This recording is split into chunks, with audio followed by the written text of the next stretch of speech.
આપણી વાત આ જ, right person, right purpose, right time, right degree. Right degree.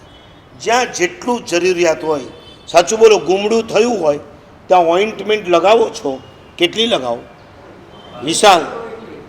જેટલું ગુમડું એટલી જ, સોપારીના દાણા જેટલું આપણે મૂકી દઈએ છીએ, ઘસી નાખીએ છીએ, આખે આખી ટ્યુબ ખાલી કરી નાખીએ.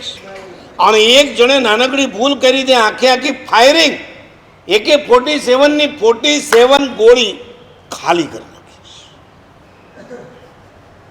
આટલું તો વિચારો. જ્યાં જેટલું જરૂર. આનો મતલબ એ થયો કે તમે ક્રોધ કરો છો ત્યારે હોશમાં રહીને કરો. મને ખબર છે કે સંપૂર્ણ ક્રોધથી રહિત તમે કે હું નથી જ થવાના, ત્યારે આપણે એટલું નક્કી કરીએ, જ્યારે પણ કરવું પડે આ પોઈન્ટ્સને નજર સામે રાખવાના. અને નંબર 1 મહત્ત્વની વાત, આ બધા જ પોઈન્ટ્સ તમને હોશમાં રાખે છે. અવેરનેસ, જાગૃતિ. તમે જ્યારે પાગલ બની જાઓ છો ત્યારે તમને ખુદને ખબર નથી કે હું કોની સામે બોલી રહ્યો છું. એક દીકરો થઈને પોતાના મા બાપની સામે બોલે ત્યારે કેવું પડે, આ ભાઈ હોશમાં નથી, બેહોશ થઈ ગયા છે. વર્ષો પહેલાનો એક પ્રસંગ મને યાદ આવે છે. 5 વર્ષનો હતો, 5 નહીં, એનાથી નાનો. ઘણીવાર એવું બને 5 દિવસ પહેલાંનું ભૂલાઈ જાય છે અને 55 વર્ષ પહેલાંનું યાદ રહી જાય છે. આવું બને છે કે નથી બનતું? કારણ કે એ વખતે તમારી મેમરીમાં કોઈ ભૂસા ભરાયેલા હોતા નથી, એટલે તમને બચપણનું બધું યાદ રહેશે અને ગઈકાલનું ભૂલાઈ જશે. મારા બા બાપુજી સાથે હું દાદરની નજીકના એક પરામાં ગયો.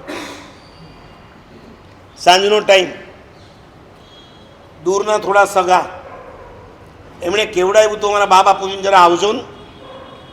અને હું ગયો, હું પણ મને સાથે લઈ ગયા, કારણ કે મારી અણસમજની ઉંમર. ત્યાં ગયા પછી ખબર પડી, લિટરલી કોર્ટ બેઠી, કોર્ટ. આ બાજુ જે ભાઈ અને એમના ઘરેથી હતા એ બેઠા, આ બાજુ બા બાપુજીને હું બેઠા, આ બાજુ એમના મમ્મી 90 વર્ષના હશે, 80-90 વર્ષના માજી એ બેઠા, અને આ બાજુ આમની 3 દીકરીઓ બેઠી. 4 દિશામાં અમે 4 બેઠા.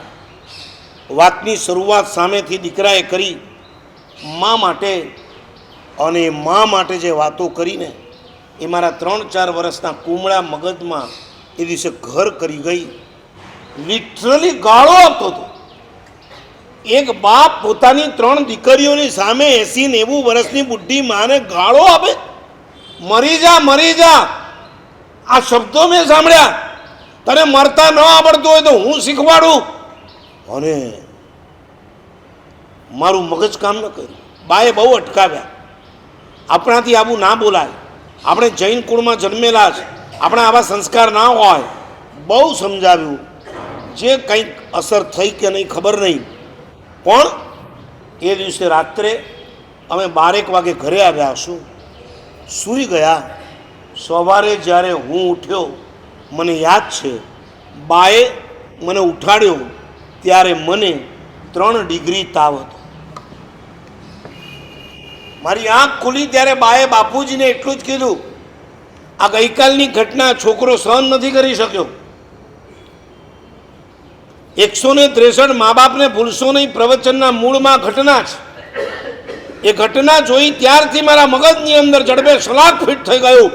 એક દીકરો પોતાના મા બાપની સામે પડે, ભૂલ છે, ઓકે, મા બાપની ભૂલ છે, પણ ભૂલ હોવા માત્રથી મા બાપથી જુદા ના પડવાનું હોય. ભૂલ હોવા માત્રથી મા બાપને જુદા ના કરવાના હોય. ભૂલ હોવા માત્રથી મા બાપની સામે ન પડવાનું હોય. ભૂલ હોવા માત્રથી મા બાપને કોર્ટે ના ચડાવવાના હોય. મા બાપ છે, મા બાપ ભગવાન છે. અને એવા ભગવાન જેવા મા બાપની સામે જ્યારે તમે બોલવાનું શરૂ કરો છો ત્યારે એમ લાગે કે 5મો વારો પૂરો થઈ ગયો અને 6ઠ્ઠો વારો શરૂ થયો.